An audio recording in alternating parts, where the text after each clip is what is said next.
Hello, my name is James Olson from Reality Sales Training, and welcome to the Sales Reality Check. Today we're going to talk about how to sell someone who is a non-native speaker of our native tongue. So since we're speaking English, a non-native speaker of English. How do we do that? A lot of salespeople, number one, they get nervous.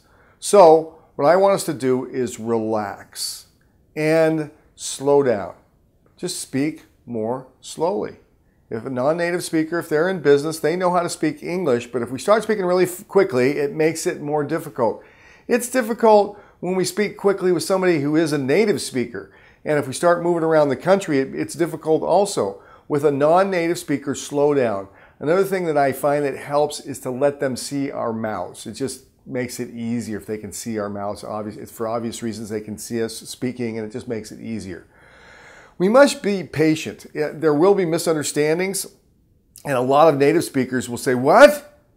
And so don't act like that. Say, "Pardon me," be very polite, and just act like you just needed to say it again. And I don't want to say act like it's your fault, but be polite and very patient with pronunciation and timing.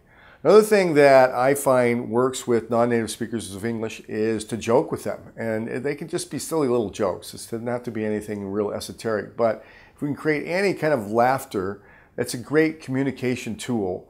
And who do we laugh with? We laugh with our friends. And so they're always a little, I want to say not always, but it's often they might be a little uptight too. So if you can just joke, it's a way to communicate without, without words, right? So it's a great, if we can joke in some way, that's a great way to ease the communication and make it better. Be extra polite.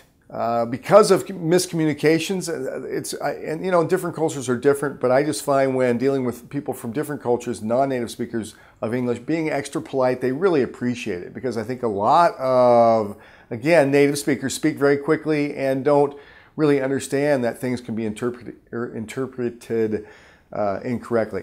Another thing to make sure to do is to negotiate. Just because someone doesn't speak our native tongue doesn't mean that we shouldn't negotiate with them. And finally, ask for the business. Don't be put off by a little bit of maybe communication that isn't exactly clear or isn't as easy as you'd like it to be. Again, back to patience. But when we're in these moments, we're doing business, make sure to ask for the business. My name is James Olson with Reality Sales Training. This has been the Sales Reality Check. I appreciate you coming by today. And until next time, let's go get an order.